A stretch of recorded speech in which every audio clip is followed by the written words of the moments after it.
방금 성경을 읽으셨는데 이 본문이랑 존중이랑 머릿속에서 매치가 되시는 우리 성도님들 계십니까? 역시나 기대를 저버리지 않는 우리 성도님들 사랑합니다. 왜 제가 이 이야기를 드리냐면 제가 이 말씀을 가지고 존중이라는 제목으로 또 말씀을 전해야 되는데 저도 매치가 잘 안 되는 겁니다. 그래가지고 왜 그럴까 생각을 했더니 사실 오늘 본문과 존중이 메인 아이디어는 아니거든요. 그래가지고 조금 난해한 마음을 가졌었지만 그럼에도 불구하고 왜 존중이라는 주제로 오늘 본문을 총회에서 선택을 했는지 한번 나눠봤으면 좋겠습니다.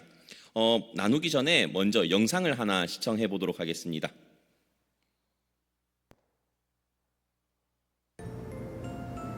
집에서 왜 까치발로 걸어요? 아이즈는 초보 아빠가 있으니까요. 사진 거는 걸 왜 미루세요?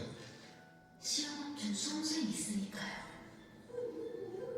기타는 왜 안 치세요? 내일 면접인 청년이 자고 있으니까요. 아래층을 먼저 생각하는 층간 내리사랑, 이웃 간의 새로운 사랑법입니다.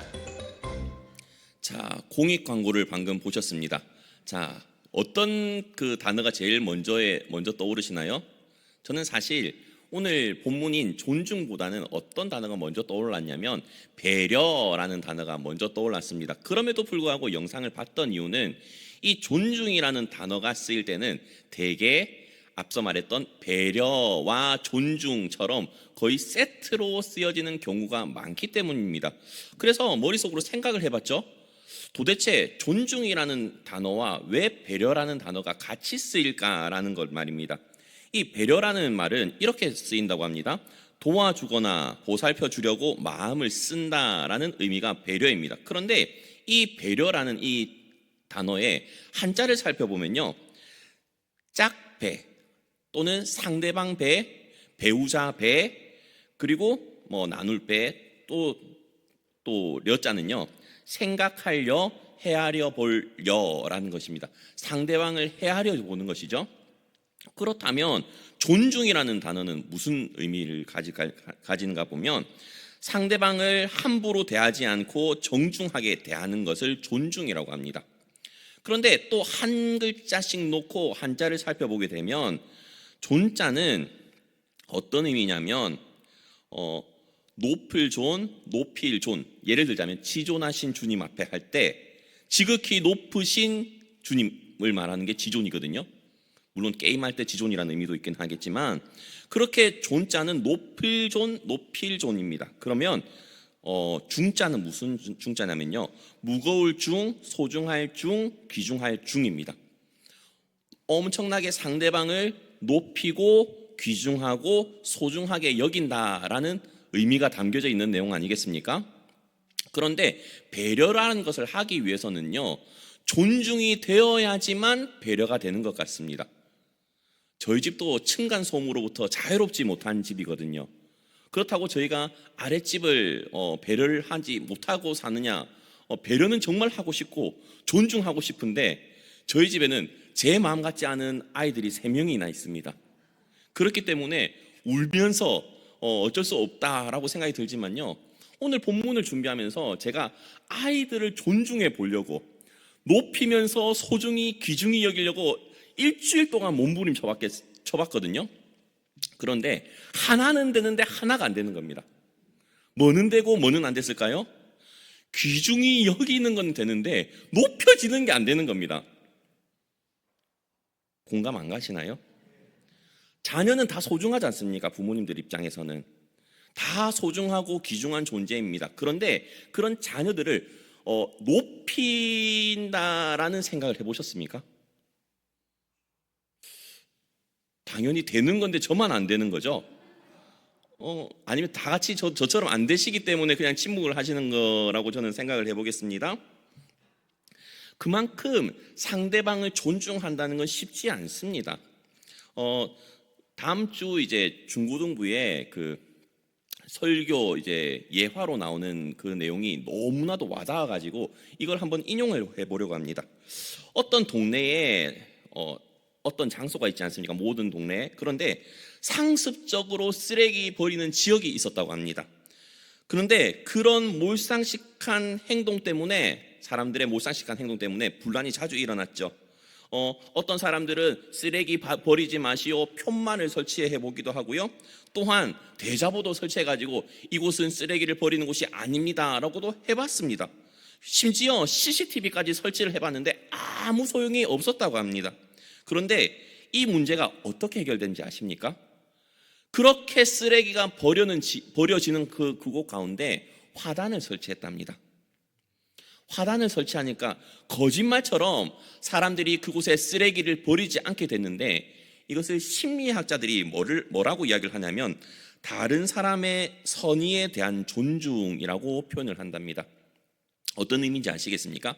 내가 그전까지는 이곳에 쓰레기를 함부로 버려도 되는 곳이라고 생각을 했지만 다른 사람들이 이곳을 아름다운 꽃을 가꾸는 곳이라고 생각을 했다면 그래서는 안 되겠다. 다른 사람들이 이렇게 하는 것에 대해서 존중해주고 인정을 해주고 소중하게 여겨주는 그 행동 때문에 쓰레기가 버려지지 않았다라고 하는 것입니다. 다들 알다시피 똑같은 장소입니다. 장소가 바뀐 것은 아무것도 없습니다. 그런데 그곳에 화단이 생겨났다는 것 하나만으로 사람들의 행동이 바뀌지 않았습니까? 이렇듯 존중이라는 것은요, 사람의 태도를 바꾸는 힘이 있다라고 이야기를 하고 있습니다. 그렇다면 오늘 본문을 통해서 한번 살펴보고자 하는 것이 있습니다. 그게 뭐냐면 첫 번째는요, 세상에 무시해도 될 만한 사람은 한 명도 없다는 것입니다. 공감을 하십니까? 어떤 집은 나보다 못 사니까, 어떤 집은 나보다 못 배웠으니까, 아니면 우리 부모님은 나보다 학벌이 짧으니까 무시해도 된다라고 생각하는 그런 자녀분이 계십니까? 아니 그런 사람이 계십니까? 아마 그런 분은 조금 회개를 하셔야 되지 않을까라는 생각이 듭니다. 때로는 어떤 사람이 자신의 자녀만 너무나도 귀중하게 여기는 경우가 있습니다. 오늘도 이제 중고등부 예배 시간에 나눴었는데요. 어제 뉴스에 이런 게 나왔습니다. 어떤 내용이냐면 부산에서 어떤 횟집에 그 한 가정이 지나가다가 아빠인지 엄마인지 횟집의 그 수조 안에 그 뜰채로 쭈꾸미를 꺼내가지고 애한테 쪼물딱 만지게 했답니다. 자, 나름대로는 부모는 자녀의 촉감놀이를 위해서 그런 행동을 했습니다.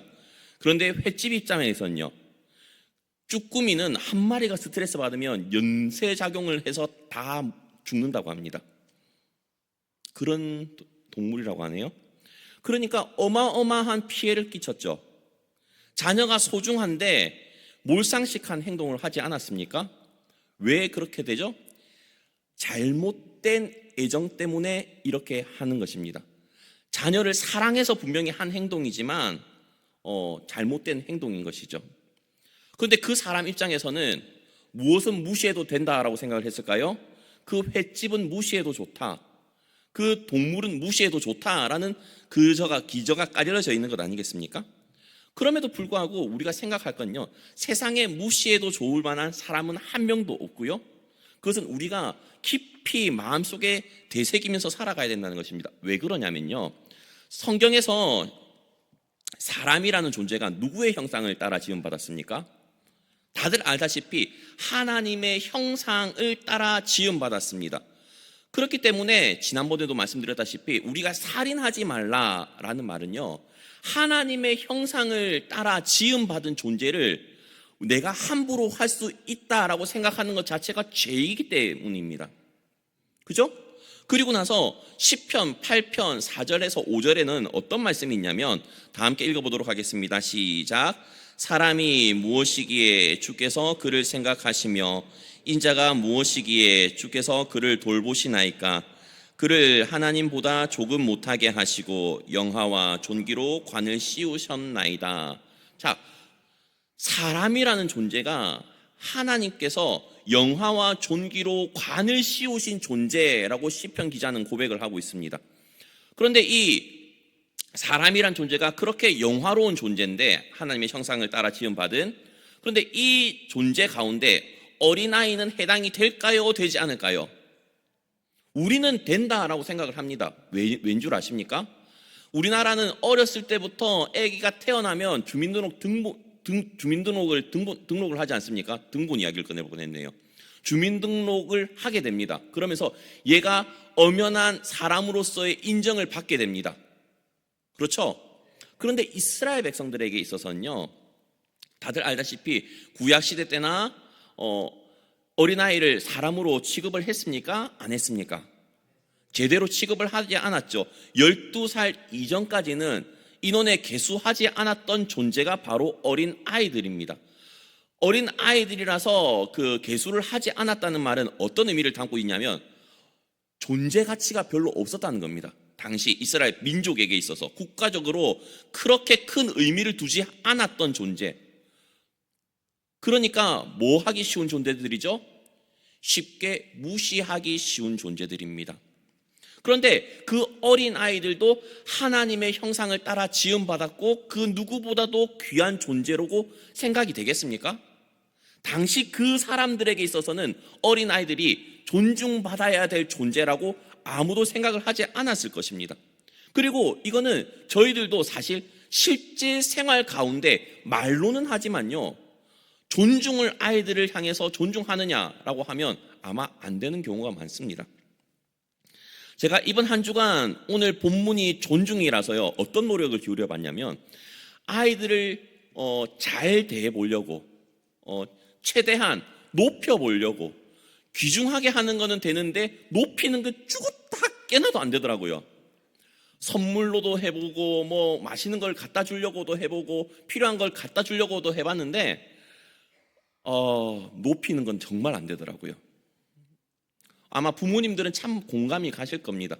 그러면서 그 입에서 나오는 말은 어떤 말이죠? 빨리 씻어! 학교 가야지, 아니면 어린이집 가야지, 유치원 가야지, 이 말이 입에서 나옵니다. 존중한다면 그렇게 약간의 볼륨이 높여져 가지고는 그렇게 나올 수 없는 말인데 부족한 부모이다 보니까 아무리 설교자로서 이 강단에 선 목사임에도 불구하고 어린아이를 존중하면서 높이는 게 그렇게 쉽지 않더란 말입니다. 다들 공감하시죠? 그런데요, 두 번째가 뭐냐면요, 무시하기 쉬운 사람일수록 존중을 해줘야 된다는 겁니다. 아까도 말했다시피 어린아이들은 사람으로 대접받지 못했습니다. 그런데 이 사람으로 대접받지 못했던 존재들은 어린아이뿐만이 아니라 이 백성에게 있어서는 다들 알다시피 세리나 창기, 이방인들 또한 제대로 된 대접을 못 받았던 사람입니다. 바리새인들과 서기관들, 종교 지도자들, 아니면 수많은 사람들은 뭐라고 기도를 하냐면 다들 알다시피 세리나 창기처럼 살지 않음에 감사하면서 그들을 경멸하면서 그들을 무시하면서 살았던 것이 당시 문화였습니다. 그런데 그들을 존중해 주는 게 쉬웠을까요? 없죠. 절대 쉽지 않죠. 유일하게 존경해 줬던 사람이 누구입니까? 바로 예수님 아닙니까? 예수님은 그들과 함께 계셨고 또한 그들과 함께 식사 교제를 하시면서 같은 공동체로 인정받는 것도 마음속으로 어려워하지 않았습니다. 그러니까 바리새인들과 서기관들로부터 왜 너희 선생은 그렇게 세리들과 함께 밥을 먹냐, 왜 술도 저렇게 잘 마시냐, 그런 온갖 모욕을 당하면서도 주님은 그것을 기분 나쁘게 받아들이시지 않으셨지 않습니까? 왜죠? 예수님은요, 그렇게 다른 사람들에게 멸시천대받는 세리와 창기들을 존중해 주셨거든요. 왜 존중해 주셨을까요? 그들은 자신의 나약함을 누구보다도 잘 아는 사람들입니다. 자신들이 죄인이라는 것을 누구보다도 잘 아는 사람이고요, 누군가의 도움 없이는 살아갈 수 없다는 것 또한 잘 알고 있는 존재들입니다. 하나님의 은혜를 그 누구보다도 강력하게 외치는 분들이죠. 마찬가지로 어린아이를 볼까요? 어린아이들도요, 어른들로부터 시도 때도 없이 무시를 당합니다. 잔소리는 정말 많이 듣습니다. 물론 이제 결혼을 하셔가지고 부부끼리도 잔소리 참 서로 많이 해주고 받으시겠지만 곰곰이 생각해 보면요, 배우자에게 잔소리를 하는 횟수가 많을까요? 자녀들에게 잔소리를 하는 횟수가 많을까요? 자녀에게 잔소리를 하는 횟수가 현저히 많을 겁니다. 물론 고쳐지지 않을까라는 그런 마음을 알고서도 하실 겁니다. 마음속으로는 기도하시겠죠. 주님, 언젠가는 이 아이 바꿔주시겠죠 라는 기대감은 안고 잔소리 하실 줄 믿습니다. 그런데 그 잔소리하고 그렇게 안 좋은 말, 그리고 자녀가 듣기에 상처가 되는 말을 했을 때 부모 마음 편하십니까? 안 편하시잖아요. 그런데 그렇게 말을 하는 그 기저 가운데서는 나는 너한테 이래도 되는 존재야 라는 게 깔려져 있는 것 아니겠습니까? 나는 부모니까, 그죠? 너는 나의 자녀니까 당연히 부모는 자녀에게 이렇게 말을 할 수 있어. 마음에 상처가 되는 말이더라도 기분 나쁘게 받아들이지 마. 이게 부모의 입장입니다. 물론 저도 그렇고요. 그런데 세상에 그 말을 듣고 상처 안 받는 자녀 있을까요? 저도 커오면서 많은 상처를 받았지만요, 곰곰이 생각해 보면 저한테 가장 큰 상처를 준 분은 부모님 중에 한쪽입니다. 저만 그럴까요? 대부분 부모님한테 큰 상처를 가지고 있지 않나요? 그렇다고 지금은 많이 희석돼 가지고 미화돼 가지고 과거는 그렇게 되었지만 커오면서 어릴 때는요, 그 상처가 너무나도 많이 컸기 때문에 부모님과 등을 쥐고 살려고 했던 노력도 했었던 기억이 납니다. 왜 그렇죠? 부모의 입장에서는 자녀를 무시하기 쉽기 때문입니다. 그러나 내가 무시하기 쉬운 존재는 없듯이 오히려 무시하기 쉬운 존재일수록 더욱더 존중해 줘야 되는 것을 예수님께서는 우리에게 몸소 가르쳐 주셨습니다.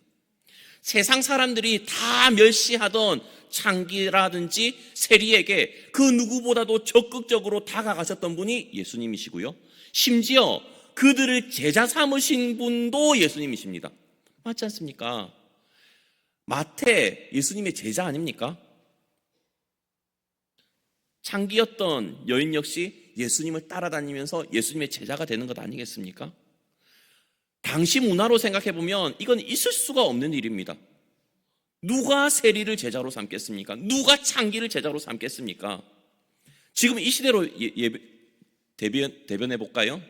목사님이 정말로 제자 훈련을 해보겠다고 지금은 사라졌죠? 588 같은데 그런 곳 가가지고 교회 설립해가지고 그들을 제자 훈련 시키겠다고 하면 그 교회 성도님들 몇 분이나 있겠습니까?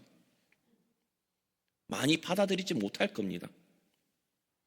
그것이 지극히 현실적인 겁니다. 그러나 예수님께서는요, 오히려 그런 사람일수록 더욱더 존중해 주라라고 말씀을 하고 있습니다. 오늘 설교를 준비하면서 어떤 한 시를 한번 준비해 봤는데요, 도로시 로 놀테라는 분이 쓴 아이들은 생활에서 배운다라는 시입니다. 글자가 참 작은데요, 제가 한번 천천히 읽어드리도록 하겠습니다. 꾸지람 받으며 자란 아이들은 비난하는 것을 배우고, 미움 받으며 자란 아이들은 싸움을 배우고, 두려움 속에 자란 아이들은 근심을 배우고, 동정을 받으며 자란 아이들은 자기 연민을 배우고, 놀림 받으며 자란 아이들은 수줍음을 배우고, 질투 받으며 자란 아이들은 시기심을 배우고, 부끄러워하며 자란 아이들은 죄책감을 배우고, 칭찬받으며 자란 아이들은 자신감을 배우고, 너그러움 속에 자란 아이들은 인내심을 배우고, 격려받으며 자란 아이들은 고마워하는 것을 배우고, 사랑받으며 자란 아이들은 사랑을 배우고, 관심 속에 자란 아이들은 자긍심을 배우고, 인정받으며 자란 아이들은 목표 세우는 것을 배우고, 함께 나누며 자란 아이들은 관대함을 배우고, 정직함 속에 자란 아이들은 진실된 삶을 배우고, 공정한 대우를 받으며 자란 아이들은 정의를 배우고, 친절함 속에 자란 아이들은 남을 존중하는 법을 배우고, 평안함 속에 자란 아이들은 사람에 대한 믿음을 배우고, 다정함 속에 자란 아이들은 이 세상이 살기 좋은 곳임을 배운다라는 시입니다. 정말로 맞는 말인 것 같은데요, 저는 이 시를 보면서 소름 끼쳤던 것이 있습니다. 왠 줄 아십니까? 과연 우리 아이들은 내가 이렇게 키웠나? 관심 속에서 자랄 수 있도록 해가지고 얘가 자긍심을 배워나가고 있나? 자기네들끼리 싸우면서 비난하는 것을 배우는 것을 보면서 때로는 이게 부모의 꾸지람 때문에 일어난 결과는 아닌가? 죄책감이 들기도 하고요. 시기심을 배우는 시기를 가지고 있는 그 아이들을 보면서요, 다른 아이들로 인해서 형제 자매들끼리 질투 때문에 이런 결과 일어나지 않았나라는 그런 마음도 많이 들었던 것 같습니다. 그만큼 아이들은 무엇을 심는가에 따라서 그에 합당한 열매를 맺는 것 같습니다. 물론 이것은 아이들뿐만이 아닙니다. 어른들도 마찬가지죠. 물론 아이들이 훨씬 더 영향력은 크지만 말입니다. 어른도 똑같이 관심을 가지고 애정을 쏟다 보면요, 똑같은 열매를 맺을 겁니다. 그렇지 않습니까? 그렇기 때문에 그 누구라도 존중을 받는다면요, 그 사람은 변화될 수밖에 없다는 것입니다. 당시 그 누구도 무시할 수 있었던 존재, 사람 취급하지 않았던 존재, 비록 이스라엘 백성임에도 불구하고 대우받지 못했던 어린아이들, 그러나 그런 어린아이들을 예수님께서는 그 누구보다도 아끼시면서 또한 그들에게 오늘 본문이 아니라 병행 본문에서는 안수까지 하시고 축복해 주시는 내용이 나옵니다. 마가복음에서는. 그런 분이 바로 예수님이셨습니다. 그 누구보다도 존중해 주셨던 분이 예수님이시라는 것입니다. 존중이 어떻게 능력으로 나타날까요? 만약에 내가 누군가로부터 존중받고 인정받는다고 가정을 해봅시다. 5가지 사랑의 언어 중에서 인정하는 말, 저도 인정하는 말이 제1의 사랑의 언어인 걸 최근에 알았는데요. 누군가가 나를 인정해 준다고 하면 정말로 저는 기분이 엄청나게 행복할 것 같습니다. 저뿐만이 아니라 모든 대부분의 남자들은 그렇겠죠. 특히나 사랑하는 아내에게서 인정하는 말을 들으면 대부분 그렇지 않겠습니까? 그런데요, 그런 인정하는 말 한마디가요, 저로 하여금 일을 하게 만들지 않습니까? 여보, 벽에 못 좀 박아줘. 당신이 박으면 흔들리지 않는 것 같아. 라고 하면 못을 한 개만 박겠습니까? 여러 개 박을 수 있겠습니까? 전기드릴 어디 있는지부터 찾든지 아니면 망치가 어디 있는지 헤매이지 않겠습니까? 그렇게 존중을 받으면 사람은요, 바뀌게 됩니다. 그렇죠? 그런데 존중받지 않고 당신이 못 박아봤자 뭐 하려고, 바로 넘어지잖아, 바로 떨어질 건데 박지 마, 내가 할게, 이런 말 하면 무슨 마음 들죠? 그래, 네가 해라 라는 마음 들지 않을까요? 얼마나 잘하는가 두고 보자, 이런 마음 들지 않을까요? 어른도 그렇습니다. 그런데요, 어린아이들한테 아니야, 할 수 있어, 해보자 라고 하면서 끊임없이 울면서 안 헤어지는 애한테도요, 계속 노력하면요, 애가 바뀌더라고요. 저희 아내가 첫째 하영이를 그 한문 공부 시킬 때 있지 않습니까? 잡거든요, 나름. 근데 칭찬해줘 가면서 잡을 때도 참 많이 있습니다. 외울 수 있어. 그러면요, 안 할 것 같은데 끝까지 하긴 하더라고요. 맞지 않습니까? 부담이 돼요. 안 외워지거든요. 지금 잠이 오는데 잠을 안 자고 책을 읽어야 되고 외워야 돼요. 그런데도 할 수 있어, 이 한마디가 끝까지 외우게끔 한다는 겁니다. 그것은 존중이 뒷받침되어야 되는 것이죠. 그리스도인들은 누구라도 예수님을 닮아서 존중하는 법을 배워야 됩니다. 그리고 실상황 가운데서 적용을 해야 됩니다. 그런데 이게 너무나도 힘이 듭니다. 가까운 사람이면 가까운 사람일수록 존중이 더욱더 힘이 드는 것 같습니다. 자녀에게는 더욱더 함부로 하게 되는 것 같습니다. 그런데 그때마다 우리는 예수님을 생각해야 됩니다. 왜죠? 예수님은 당시 가장 무시받을 사람들에게 존중을 하셨거든요. 그때마다 우리도 기억해야 됩니다. 내가 가장 무시할 수 있는 존재를 존중하는 법을 예수님을 통해서 배워야지. 가정에서는 자녀, 아니면 배우자, 다른 데서는 아래 직원들, 그럴 수 있지 않습니까? 학교에서는 왕따 당하는 친구들, 그런데요, 왕따 당하는 친구를 존중해 보거나 아니면 다른 누군가를, 약자를, 사회적 약자를 존중해 보면요, 처음에는 힘들 것 같은데 아마 보람이 있을 것 같습니다. 왜냐면요, 그리스도인이라면 그런 마음이 들 거거든요. 아, 내가 좀 전에 짱 멋졌던 것 같아. 예수님 닮은 모습이 한번 보였던 것 같아. 그럼 마음이 들 거거든요. 비록 완전하지 않지만 그 한순간만큼이라도 내가 예수님을 닮은 모습이 드러났기 때문에 아마 뿌듯한 마음이 들 겁니다. 근데 안타까운 거는 저는 이번 주 내내 그렇게 노력을 했는데 자녀에게는 그게 진짜 안 되더라는 겁니다. 그만큼 힘들다는 겁니다. 그렇기 때문에 어떻게 해야 될까요? 우리 모든 성도님들은요, 내가 누구라도 무시할 수 있는 사람들을 찾아가서 일부러 존중해 주는 그런 훈련을 해보는 것이 아주 필요하다는 겁니다. 그리스도인으로 사는 건요, 훈련입니다. 왜냐하면 예수님을 따라 사는 것이 쉽겠습니까? 원수를 사랑하는 것이 쉽겠습니까? 존중하는 것이 쉽겠습니까? 어렵죠. 한 번 해도 안 되고, 두 번 해도 안 되고, 세 번 해도 안 됩니다. 세상 사람들은 이렇게 합니다. 하나님은 사랑이시다라고 하는데 교회는 사랑이 없습니다. 왜죠? 우리도 머리로는 아는데 안 해지지 않습니까? 사랑을 해야 된다는 건 아는데 실천이 안 되지 않습니까? 사랑도 안 되는데 존중이 어떻게 되겠습니까? 그렇기 때문에 엄청나게 노력을 해야 됩니다. 그리고 세 번째는요, 존중은 하나님 나라를 전하는 능력입니다. 17절에 이렇게 말씀하고 있습니다. 내가 진실로 너희에게 이르노니 누구든지 하나님의 나라를 어린아이와 같이 받아들이지 않는 자는 결단코 거기 들어가지 못하리라 하시니라. 아마 이게 왜 존중은 하나님 나라를 전하는 능력이라고 생각을 하시는지 의문이 드실 수도 있습니다. 어린아이들을 존중해 주면요, 어린아이들은 어떻게 받아들일까요? 이 사람이 나를 사랑하는구나 라고 생각을 하겠죠. 그죠? 나를 인정해 주는구나 라고 생각을 하면서 이 사람이 나를 좋아하고 나를 아낀다는 것을 다 알고 있습니다. 이 이야기를 아침까지 해야 되나 말아야 되나 고민을 하고 있었는데요, 해야 될 것 같은 게 우리 교회에 저희 집 둘째를 아주 아껴주시는 권사님 한 분이 계십니다. 별명이 뭐냐면 이쁜이 권사님입니다.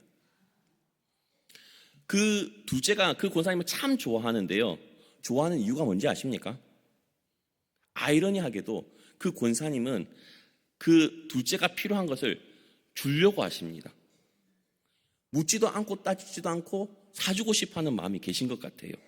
그러니까 둘째가 교회만 오면 그 권사님을 참 좋아합니다. 어디 있는지도 모르는데 찾아 헤매는 것 같이 느껴질 때도 있습니다. 그만큼 사람이란 존재는요, 다른 사람이 나를 어떻게 대했는지 그것을 안다고요. 근데 그리스도인이 누구든지 무시당해도 되는 사람을 존중한다고 가정을 해봅시다. 그러면 그 사람이 말을 하는 거는 뭐든지 스펀지 빨아들이듯이 받아들이지 않겠습니까?